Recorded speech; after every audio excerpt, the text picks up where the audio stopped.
Now we're ready to go. All right. Rolling good? Yes. Rolling. Landry Shamet, Shake Milton in the house, both Philadelphia 76ers. What has life been like for the both of you since being drafted? Life's been great. It's a lot different than what a college life would be like. It's a blessing to be able to just wake up and play basketball and then go about your day, not have to worry about paperwork or school or anything like that. So just taking it one day at a time and trying to get better every day. Yeah, it was a whirlwind the past couple months. It was like, obviously the decision not to go back to school, and then from there, pre-draft, the whole preparation, and then workouts, and then the draft itself, and then having to find a place to live. So it's been a lot of stuff, but it's been, now it's starting to settle down and the season's approaching, so it's been good. Shake, you had a few years playing in this conference, but Landry, for you, 1 year playing in the American with Wichita State. What was your initial impression of the competitiveness across this league?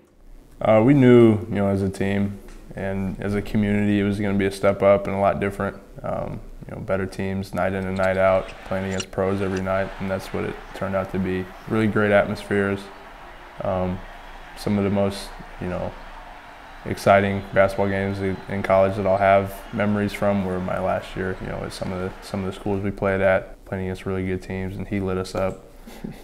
So it was good. You got to play against the best of the best. At least he's on your team now, right? right? Yeah. I don't worry about that. You mentioned going to all these cities and experiencing all the different atmospheres throughout this conference. For both of you, what was the toughest place to play on the road?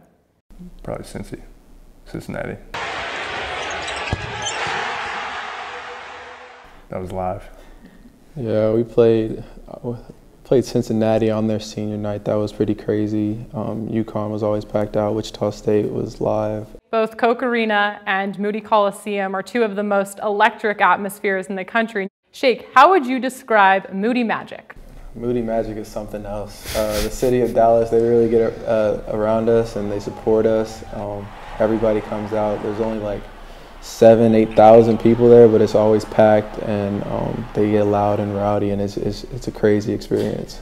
Fans across the conference got to experience a taste of Wichita State last year, and that was a packed house every time you guys were at home. But how would you describe Koch Arena for fans that haven't had a chance to watch a game there yet? It's hard to. It's in the middle of Kansas. People think there's nothing there, and that's part of it. They're crazy about Wichita State basketball there. And it shows every night. I think the loudest I heard it this year was against Temple. We came back from down 20 and ended up winning. And once we took the possession, we took the lead was the loudest I've ever heard that place. That's definitely I'm gonna miss it so much. How did playing not only for your respective programs, but playing the teams across the American help prepare you for the NBA? For me, the preparation, I think, that the American brought as opposed to the Valley was just kind of the status. We had two guys in the NBA right now, Ron and Fred, are doing well, and they both went undrafted. Who's to say that, that happens if they're playing in the American? Really good players that, naturally if you're on a national spotlight more times, you're going to have more eyes on you or whatever. So, Landry, you mentioned that Shake lit your team up when you guys played in the season, but what was your impression of one another as competitors compared to the reality of now actually being teammates? As competitors, I knew Shake was I don't know if you remember or not, we played in high school. Yeah, I remember that.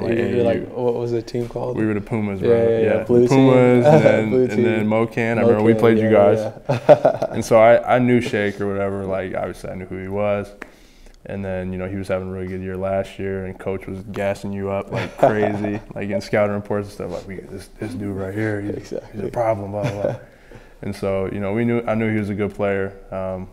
But again, that made it more fun. You want to go play against, I wanted to beat him. I wanted to beat them, and that's what made it fun every night.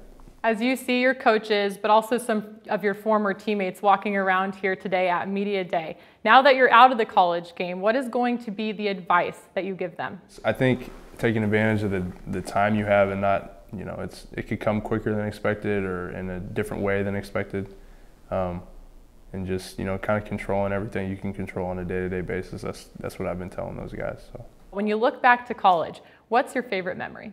just the relationships you've built over time that last forever, and I think that's the best thing for me.